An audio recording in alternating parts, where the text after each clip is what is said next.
Hello बच्चों, आप सभी का संस्कृत एकेडमी में स्वागत एवं अभिनंदन है। हम दूसरे वीडियो में हमने पहले वीडियो में आपको रियल नंबर के टॉपिक्स के बारे में चर्चा किया, बताया कि आपको क्या पढ़ना है। अब हम आपको सेकेंड वीडियो में इसके एक एक पार्ट को अलग अलग तरीके से हम क्या करेंगे, आपको डिफाइन करेंगे और बताएंगे कि कैसे हम इसको सॉल्व करेंगे। पहला टॉपिक है आपका एल्गोरिथम एंड लेमा।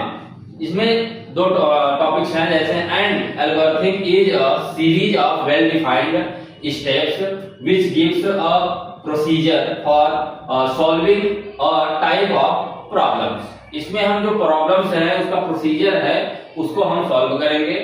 और दूसरा है a lemma is a proven statement used for proving another statement. इसमें हम आपको दिखाएंगे कि कैसे हम इसको प्रूव करते हैं एल्गोरिथम को और कैसे इसका हम स्टेटमेंट देते हैं। चलो देखो बच्चों, हम जो है सेकेंड टॉपिक में यूक्लिड्स डिवीजन लेमा के बारे में पढ़ेंगे। करें if we have two positive integers a and b, यदि हमें दो इंटीजर्स अर्थात पूर्णांक दिए गए हों a और b, then there exist unique integers q and r। अगर हमें दो q और r भी अगर हमें एक यूनिक इंटीजर्स प्राप्त हो रहे हैं तो विच सेटिस्फाई द कंडीशन। तो कह रहे हैं कि अगर हमें हमारे पास दो इंटीजर्स हैं तो अगर उसमें हम इस तरीके से q और r अगर हमें दो इंटीजर्स प्राप्त हो रहे हैं तो क्या वो सेटिस्फाई होंगे या नहीं, इसके बारे में हम आपको बताएंगे। जैसे आप इसके पहले पढ़े होंगे, आपको पता होगा, लेकिन आज हम इसके बारे में थोड़ा सा आपको अलग ढंग से बताएंगे। जैसे आपने देखा कि हम a is equal to b q plus r, जहां 0 is less than equal to r और लेस देन b, ये बता रहा है कि जो r की वैल्यू है वो या तो 0 के बराबर होगी या तो 0 से बड़ी होगी, और b बता रहा है कि b की वैल्यू r से क्या होगी, बड़ी होगी, और r की वैल्यू b से क्या होगी, छोटी होगी। जैसे हमने यहाँ पे आपको बताया है कुछ तरीकों से कि जब हम किसी संख्या में डिवाइड करते हैं, जैसे हम अगर 5 में 2 से डिवाइड करें तो क्या होगा, 2 2 जा 4, क्या बचता है मुझे 1। तो हमने देखा कि जो मुझे यहां पे प्राप्त होता है इसे हम कोसेंट कहते हैं, जैसा कि हमने आपको यहां दिखाया है।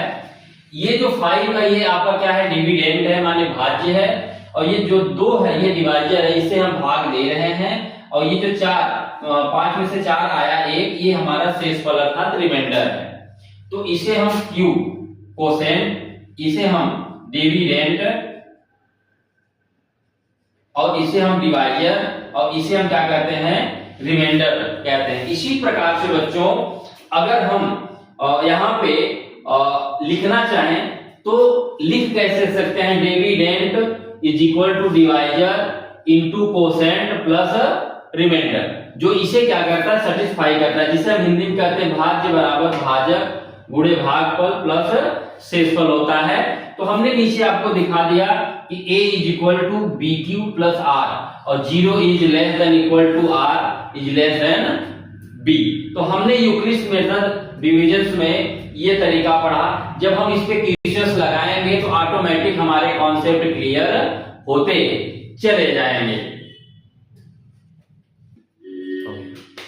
हाँ बच्चों, देखिए तीसरा टॉपिक यूक्लिड्स डिवीजन एल्गोरिथम के बारे में हम लोग पढ़ेंगे।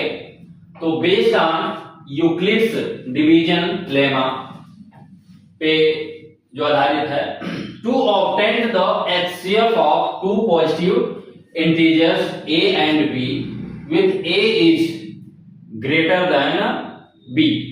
कहा जा रहा है कि अगर हम दो इंटीजर्स का एचसीएफ लें जहां पे a b से क्या हो, बड़ा हो, a b से क्या हो। तो बच्चों यहाँ पे तीसरा जो टॉपिक है यूक्लिड्स डिवीजन एल्गोरिथम में, तो हमने क्या कहा कि दो इंटीजर्स a और b लेते हैं जो कि a b से बड़ा होना चाहिए। तो उसका जब हम HCF फाइंड करते हैं तो consider the positive integers a and b, तो apply the division lemma to find q and r such that a is equal to bq plus r, 0 is less than equal to r is less than b। यहाँ पे क्या होना चाहिए बच्चों कि b की value जो है r से बड़ी होनी चाहिए और जो r की वैल्यू है 0 से या तो बड़ी हो या तो फिर उसके बराबर हो। तब हम यहाँ पे क्या करेंगे, यदि अप्लाई होता है if r is equal to 0, यदि r की वैल्यू 0 के बराबर ना हो, या फिर दूसरी जो टॉपिक है इसमें if r is equal to 0, r is equal to 0, तो उसमें बच्चों हम करते हैं कि रिप्लेस a विथ b और replace b with r and b is the required of HCF, b is the required of HCF हम करते हैं, क्या करते हैं HCF। तो बच्चों यहां पे हमने बताया कि यदि if r is equal to 0 हो तो हम replace a with b and replace b with r के साथ हम क्या करेंगे, रिप्लेस कर देंगे। और यहाँ पे यदि if r is equal to 0 होगा तो इसका मतलब b is the required HCF, क्या होगा HCF होगा। देखो बच्चों हमने आपको यूक्लिड डिवीजन एल्गोरिथम के बारे में, टॉपिक्स के बारे में बताया। अब हम इस पे कुछ क्वेश्चन सॉल्व करेंगे।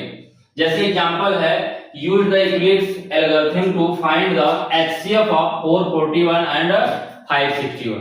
हमने आपको कई तरीके से आपने देखा होगा कि HCF हाईएस्ट कॉमन फैक्टर जो निकलता है, तो यहां पे हम जो यूज करने के लिए दे रहा है यूक्लिड्स एल्गोरिथम मेथड, तो हम इसका यूज करेंगे बच्चों। और solving by Euclid's algorithm methods we have 567। अच्छा, जो नंबर डेटा दिया रहता है इसमें 441 और 567, इसी से रिलेटेड हम क्या करते हैं, सॉल्व करते हैं। जैसे यहाँ पे हमने 561 का जब फैक्टर किया तो किस रूप में हमने किया, a is equal to bq plus r, किसके रूप में, bq प्लस r। तो हमने देखा 567 का हम क्या करेंगे, 441 इंटू 1 प्लस 126 हो जाएगा 126। इसका मतलब फिर हम 441 का करेंगे। 441 का जब हम बच्चों करते हैं तो ये 126 इंटू 3 प्लस 63 हो जाता है। फिर हम 126 का करते हैं तो 63 इंटू 2 प्लस 0 हम तब तक करते हैं जब तक हमारा रिमाइंडर अर्थात शेषफल 0 न हो जाए। और जिस नंबर पे हमारा ये वाला नंबर जो 0 लाता है वही हमारा क्या कहलाता है, HCF of 441 567 is equal to 63। तो बच्चों हमने क्या किया, सबसे पहले इसको BQ प्लस R के रूप में लिखा, फिर 441 को BQ प्लस R के रूप में लिखा, फिर 126 को BQ प्लस R के रूप में लिखा। इसका मतलब आपने देखा कि जब R की वैल्यू 0 हो जाएगी तो हम आसानी से उसका HCF क्या कर सकते हैं, निकाल सकते हैं। तो जो B की वैल्यू होगी, रिक्वायर्ड B, जो B की वैल्यू आएगी वही हमारा HCF होगा।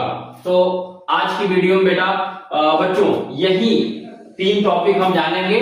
अगले वीडियो में हम 3 टॉपिक के बारे में जानेंगे। तब तक के लिए धन्यवाद, थैंक यू।